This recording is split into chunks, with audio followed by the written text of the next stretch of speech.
Audio book by বাণী ধৃতি চ্যানেলে আপনাদের স্বাগত। আজকে শোনাবো আরব্য রজনীর হেকিম রায়হানের গল্প। গল্পটি যদি আপনাদের ভালো লাগে চ্যানেলটিকে দয়া করে সাবস্ক্রাইব করবেন। শুরু করছি আজকের গল্প, হেকিম রায়হানের গল্প। রুশ দেশের বাদশাহ উনান ছিলেন খুবই পরাক্রমশালী। ধন দৌলত, সৈন্য সামন্ত, দাসদাসী কিছুরই অভাব ছিল না তার। কিন্তু তবুও বাদশাহের মনে শান্তি ছিল না।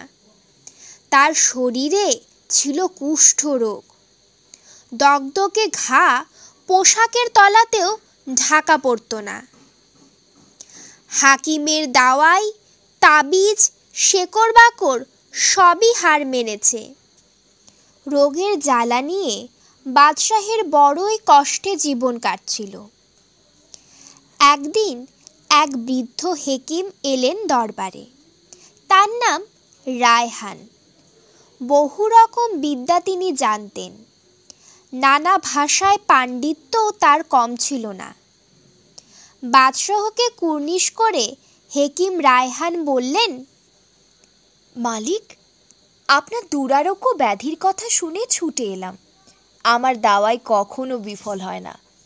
আপনি অনুমতি করলে আমি একবার চেষ্টা করতে পারি। বাদশাহ বললেন, হেকিম, বৈদ্য, গুণিন যারা আসে সকলেই কথা বলে। আপনি যদি আমাকে রোগমুক্ত করতে পারেন তাহলে বিস্তর ধন দৌলত ইনাম দেব। আর দরবারে আপনি পাবেন প্রধান পরিষদের পদ।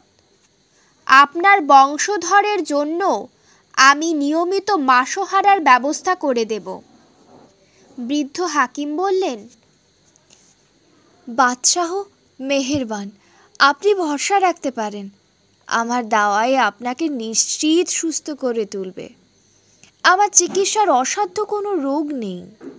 পরদিন থেকেই হেকিম গাছগাছড়ার শিকড় বাকড় নিয়ে বসে গেলেন। দাওয়াই তৈরি হয়ে গেলে তাকে 3 ভাগ করা হলো। 2 ফাঁপা শক্ত নলের মধ্যে 1 ভাগ করে ওষুধ পুরে মুখটা বন্ধ করে দেওয়া হলো। বাকি অংশটা একটা ফাঁপা পোলো বল তৈরি করে তার ভেতরে ঢোকানো হলো। পরদিন দরবারে গিয়ে রায়হান পোলো বল আর লাঠি বাদশাহকে দিলেন। বললেন, এগুলো দিয়ে আপনাকে পোলো খেলতে হবে। শরীর ঘেমে যাবার পর বেশ করে গোসল করে নেবেন। এটাই আমার চিকিৎসা। আমার বিশ্বাস এতেই আপনার রোগবালাই দূর হবে। ঘোড়ার পিঠে চেপে পোলো খেলতে হয়।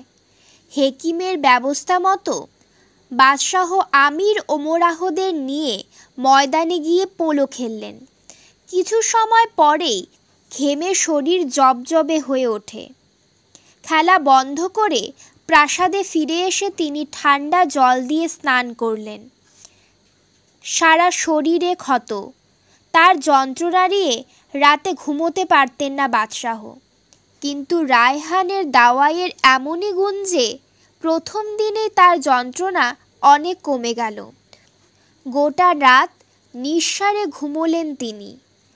পরদিন বাদশাহ রায়হানকে বললেন, হেকিম সাহেব, প্রথম দিনই আপনার দাওয়াইয়ের গুণে আমি অনেক চাঙ্গা হয়ে উঠেছি। বহুদিন পর কাল রাতে শান্তিতে ঘুমোতে পেরেছি। বাদশাহ খুশি হয়ে হেকিমকে বহুমূল্য শাল উপহার দিলেন। হেকিম রায়হানের বিধান মেনে চলে কিছুদিনের মধ্যে বাদশাহর শরীরের ঘা শুকিয়ে গেল। তিনি ক্রমশই সুস্থ হয়ে আগের মতো বল ফিরে পেতে লাগলেন। হেকিম প্রতিদিনই দরবারে এসে বাদশাহের শরীরের খবর নেন। বাদশাহ তাকে মনের খুশিতে পুরস্কার দিয়ে সন্তুষ্ট করেন। উচ্ছ্বসিত গলায় হেকিমের প্রশংসা করেন। দরবারের প্রধান যে উজির, তার কিন্তু এই ব্যাপারটা মোটেই ভালো লাগলো না। হেকিম দিন দিনই বাদশাহর প্রিয় পাত্র হয়ে উঠেছেন। তার খাতির নজরানা বাড়ছে। বাদশাহ শপথ করেছেন হেকিমকে দরবারে প্রধান আমাত্যের পদ দেবেন। সে পথ তো প্রায় পরিষ্কার। তারপর কি থেকে কি হয়ে যাবে কে বলতে পারে। প্রবল হিংসায় ও আশঙ্কায় উজির ভেতরে ভেতরে দগ্ধে মরতে লাগলেন। এর মধ্যে একদিন এক সাংঘাতিক কাণ্ড ঘটল। হেকিম দরবারে এসে রোজকার মতো বাদশাহর কুশল জানতে চাইলেন। বাদশাহ তাকে হাতে ধরে সসম্মানে নিয়ে আসনের পাশে এসে বসালেন। দরবারে এরকম খাতির একমাত্র উজিরেরই প্রাপ্য। সামান্য এক হেকিম তা পাচ্ছে। এই দৃশ্য দেখে উজির আর সহ্য করে কি করে। তার অনুগত দরবারে আরও অনেকেই ক্রুদ্ধ হলেন। সেদিনও বাদশাহের দেওয়া বহুমূল্য উপহার সামগ্রী ও নগদ অর্থ ইনাম পেলেন রায়হান। খুশি মনে বাদশাহকে কুর্নিশ জানিয়ে বিদায় নিলেন তিনি। ঈর্ষায় জ্বলে যাচ্ছিল বুক। উজির নিজেকে সংযত করতে পারলেন না। বাদশাহকে কুর্নিশ জানিয়ে বললেন, খোদাবন্দ, অধমের একটা আর্জি আছে, অনুমতি পেলে বলতে পারি। বাদশাহ সম্মতি জানালে উজির বললেন, আপনার রাজত্বে আমি অশুভ শক্তির ছায়া দেখতে পাচ্ছি জাহাপনা। আমার মনে হয় আপনার এখনই সতর্ক হওয়া কর্তব্য। বাদশাহ উজিরকে বললেন, আপনার এমন বিচলিত হওয়ার কারণটা খুলে বলুন। পরিস্থিতি গুরুতর বুঝলে তার উপযুক্ত ব্যবস্থা করতে হবে বৈকি। উজির হেকিম রায়হানের নাম করে বললেন, এই ব্যক্তি হলো আমার শঙ্কার কারণ। এই হেকিম এক ছদ্মবেশী শয়তান। আপনাকে জাদুবিদ্যায় ভুলিয়ে সে দেশের সর্বনাশ করতে এসেছে। দেখুন, উপহারের নামে ইতিমধ্যেই সে রাজ্যের কোষাগারের দিকে হাত বাড়িয়ে দিয়েছে। আপনি তাকে প্রতিদিনই বিপুল পরিমাণ ইনাম অকাতরে দান করছেন। উজিরের এই কথায় বাদশাহ ক্রোধে গর্জন করে উঠে বললেন, আপনি আপনার অধিকারের সীমা লঙ্ঘন করেছেন উজির সাহেব। আমার কাজের সমালোচনা করেছেন। আপনার স্পর্ধা দেখে আমি বিস্মিত হচ্ছি। হেকিম সাহেব আমাকে নতুন জীবন দিয়েছেন। ঘৃণ্য রোগের যন্ত্রণা নিয়ে অসহায়ভাবে আমাকে মরতে হতো। সেই অবস্থা থেকে তিনি আমাকে তুলে এনেছেন। এমন উপকারী বন্ধুর ঋণ সামান্য উপহারে পরিশোধ হয় না। আমার বিশ্বাস, আমার রাজ্যটা হেকিমের হাতে তুলে দিলেও তার প্রাপ্যর চেয়ে কমই দেওয়া হবে। উজির সাহেব, আমি বুঝতে পারছি আপনি ঈর্ষায় দগ্ধ হচ্ছেন, তাই নির্লজ্জের মতো এমন হীন উক্তি করেছেন। উজির কিন্তু দমলেন না। তিনি আবারও বললেন, খোদাবন্দ, আপনার সব অভিযোগ মাথা পেতে নিয়েও আমি রাজ্যের মঙ্গলের কথা ভেবে পুনরায় একই উক্তি করছি। আপনি যাকে জীবনদাতা বন্ধু বলে সম্মান জানাচ্ছেন, সে আপনার পরম শত্রু ছাড়া কেউ নয়। আমার সন্দেহ সে ভিন দেশের গুপ্তচর। হেকিমের ছদ্মবেশে সে আপনাকে খুন করার ষড়যন্ত্রই করছে। তার চক্রান্তে আমারও খুন হয়ে যাওয়া অসম্ভব নয়। উজিরের কথা শুনে বাদশাহ এবার আগের মতো প্রতিবাদ করতে পারলেন না। তাকে খুবই চিন্তিত দেখালো। পরে উজিরকে জিজ্ঞেস করলেন, আপনার কথা যদি মেনেই নেই তাহলে আমার করণীয় কি? এ কথায় উজির উৎসাহিত হলেন। তিনি বললেন, আপনি দেশের শত্রুর গর্দান নেবার ব্যবস্থা করুন। তার চক্রান্ত বানচাল হবে। বাদশাহ তখনই দূত পাঠিয়ে হেকিমকে তলব করলেন। হেকিম এসে কুর্নিশ জানিয়ে উদ্বিগ্নভাবে জানতে চাইলেন, বাদশাহ কি শরীরে কোনো বিঘ্ন অনুভব করছেন? বাদশাহ উনান গম্ভীর গলায় বললেন, ওসব কথা রাখুন, আপনাকে তলব করা হয়েছে কতল করব বলে। বাদশাহর কথা শুনে বিস্মিত হেকিম বললেন, কিন্তু আমার এমন কি গুরুতর অপরাধ ঘটল হুজুর? বাদশাহ উনান বললেন, আমার সভাসদদের অভিমত আপনি ভিন দেশের গুপ্তচর, আমাকে গোপনে খুন করার ষড়যন্ত্র করছেন। তাই আপনার মতলব হাসিল করার আগেই আমি চাই আপনাকে কতল করে নিরাপদ হতে। বাদশাহের রুদ্রমূর্তি দেখে রায়হান স্তম্ভিত। তার কাছে সবই অস্বাভাবিক ঠেকছিল। তিনি সবিনয়ে বললেন, জাহাপনা, আমি আপনাকে দুরারোগ্য ব্যাধি থেকে মুক্ত করেছি। তার প্রতিদানে মিথ্যা অপবাদে আপনি আমার গর্দান নিতে চাইছেন? এ কি আপনার বিচার? বাদশাহ বললেন, আপনার কোনো কথাই আমি আর বিশ্বাস করতে পারছি না।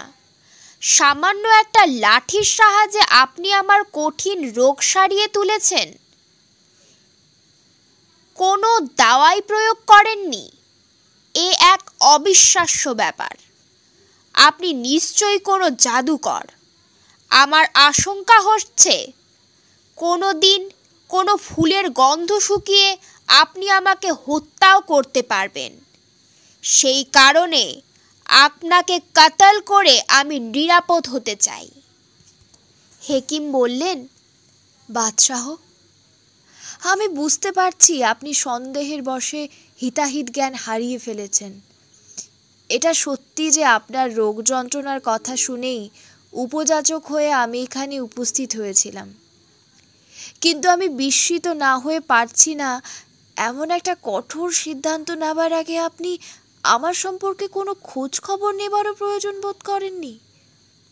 আপনার বিচারে এই পুরস্কার কি আমার কাজের উপযুক্ত প্রাপ্য বলে মনে করব? বাদশাহ দৃঢ়স্বরে বললেন, হ্যাঁ, মৃত্যুই বিশ্বাসঘাতক গুপ্তচরের একমাত্র প্রাপ্য।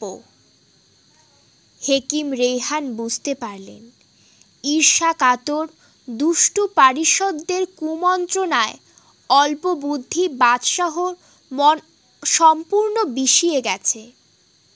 তার শুভবুদ্ধি ফিরিয়ে আনা আর সম্ভব নয়। তার মৃত্যু নিশ্চিত। তিনি তখন জলভরা চোখে আকাশের দিকে তাকিয়ে কাতর স্বরে বললেন, হে খোদা তাআলা, আমি উপযাজক হয়ে মহামান্য বাদশাহর রোগ ভালো করেছি। আমার মনে কোনো কুমতলব ছিল কি না তুমি একমাত্র তা জানো। এই সময় বাদশাহ করতালি দিয়ে ঘাতককে তলব করলেন। ঘাতক উপস্থিত হলে হেকিম রায়হানকে দেখিয়ে তিনি বললেন, এই বিশ্বাসঘাতক হেকিমকে কতল করো। ঘাতক এগিয়ে এসে একখণ্ড কালো কাপড় দিয়ে হেকিমের দু চোখ বেঁধে দিল। তারপর কৃপাণ হাতে নিয়ে প্রস্তুত হয়ে দাঁড়ালো। হেকিম রেহান আর্তনাদ করে বললেন, বাদশাহ, আমি আবারও বলছি, বিনা অপরাধে আমাকে হত্যা করবেন না। আপনার আদেশ তুলে নিন, নইলে খোদা আপনাকে ক্ষমা করবেন না। বাদশাহ উনান বললেন, বিশ্বাসঘাতককে আমি ক্ষমা করি না হেকিম সাহেব, আপনাকে মরতে হবে। ঘাতক বাদশার ইঙ্গিতের অপেক্ষা করছে। তার হাতের অস্ত্র হুকুম তামিলের জন্য প্রস্তুত হয়েই রয়েছে। এই সময় হেকিম বললেন, বাদশাহ, আপনার ইচ্ছাই তবে পূর্ণ হোক। আমি মৃত্যুর জন্য প্রস্তুত। শেষ সময়ে মেহেরবানি করে আমার একটা আর্জি আপনি শুনুন। বাদশাহ বললেন, কি আপনার আর্জি? হেকিম বললেন, আপনার তলব পাওয়া মাত্রই চলে এসেছি। একটি প্রাচীন মূল্যবান হেকিমি কিতাব আমার ঘরে রয়েছে। আমার অবর্তমানে সেটা নষ্ট হয়ে যাবে। মৃত্যুর আগে নিজ হাতে এই কিতাব আপনার হাতে তুলে দিয়ে যেতে চাই। বাদশাহ বললেন, হেকিমি কিতাব নিয়ে আমি কি করব? হেকিম বললেন, এই কিতাবে আছে নানা দুরারোগ্য রোগ আর তার চিকিৎসা নির্দেশ। এমন সব ওষুধের কথাও আপনি পাবেন যার গুণাগুণ অলৌকিক বলেই আপনার মনে হবে। আমার মুণ্ডচ্ছেদের পর কিতাবের পাতা খুলে ৩য় পরিচ্ছেদের প্রথম পাতায় চোখ রাখবেন। দেখবেন আমার কাটা মুন্ডু আপনার প্রশ্নের জবাব দেবে। এমন তাজ্জব কথা শুনে বিস্মিত বাদশাহ বললেন, কাটা মুন্ডু কথা বলবে, এমন অসম্ভব কথা আমাকে বিশ্বাস করতে হবে। হেকিম বললেন, বাদশাহ, সারা জীবন কঠোর পরিশ্রম করে আমি অনেক অলৌকিক বিদ্যা আয়ত্ত করেছি। সেসব বিদ্যার রহস্য ওই কিতাবে লেখা রয়েছে। আমার কথার সত্যাসত্য আপনি নিজেই একবার পরখ করে দেখুন। ততক্ষণে বাদশাহর কৌতূহল চরমে উঠেছে। তিনি বললেন, বেশ, নিয়ে আসুন আপনার সেই কিতাব। বাদশাহর হুকুমে কয়েকজন সশস্ত্র প্রহরী হেকিম রায়হানকে তার বাসায় নিয়ে গেল। কিছুক্ষণের মধ্যেই হেকিম দরবারে ফিরে এলেন। তার এক হাতে একটি প্রাচীন পুঁথির পাণ্ডুলিপি, অন্য হাতে ওষুধের পাত্র। কিতাবটি তিনি বাদশাহর হাতে তুলে দিলেন। তারপর পাত্রের ভেতর থেকে 2 চিমটে ধুলো জাতীয় গুঁড়ো তুলে একটি রেকাবিতে রেখে বললেন, বাদশাহ, এই গুঁড়ো আমার কাটা মুন্ডুর উপরে ছড়িয়ে দেবেন। দেখবেন সঙ্গে সঙ্গে রক্তপাত বন্ধ হয়ে যাবে। আর এই কিতাবের 3য় পরিচ্ছেদের প্রথম পাতায় নির্দিষ্ট ছত্রটির দিকে চোখ রাখলেই আমার কাটা মুন্ডু কথা বলতে শুরু করবে। তার কাছ থেকে সব প্রশ্নেরই উত্তর পাবেন। তবে মনে রাখবেন, আমার ছিন্ন মুন্ডের রক্ত বন্ধ হবার পরেই কিতাব খুলে 3য় পাতাটি বের করবেন। তীব্র কৌতূহল আর উত্তেজনায় বাদশাহ কিতাবটি খুললেন। পাতা উল্টে তাজ্জব হয়ে দেখলেন কিতাবের পাতায় কিছুই লেখা নেই। ক্রুদ্ধ হয়ে তিনি বলে উঠলেন, হেকিম সাহেব, কিতাবের পাতা যে দেখছি সাদা, আপনি আমাকে ধোঁকা দিচ্ছেন। ম্লান হেসে হেকিম বললেন, অধৈর্য হবেন না খোদাবন্দ, পাতা উল্টে যান, দেখবেন অনেক কিছুই লেখা আছে। বাদশাহ এক এক করে আরও 2-3টা পাতা উল্টোলেন, কিন্তু তারপর আর পারলেন না। প্রথমে তার হাত থেকে সমস্ত শরীর অবশ হয়ে এলো। তার চোখ মুখ স্থির হয়ে মুখ থেকে গ্যাজলা বেরোতে শুরু করলো। দরবারে কেউই কিছু বুঝবার আগেই বাদশাহ উনান মনসদ থেকে মাটিতে আছড়ে পড়লেন। অতি কষ্টে তিনি কেবলই 2টি কথা বলতে পারলেন, বিষ, তীব্র বিষ। তীব্র বিষের ক্রিয়ায় বাদশাহ উনানের মৃত্যু হলো।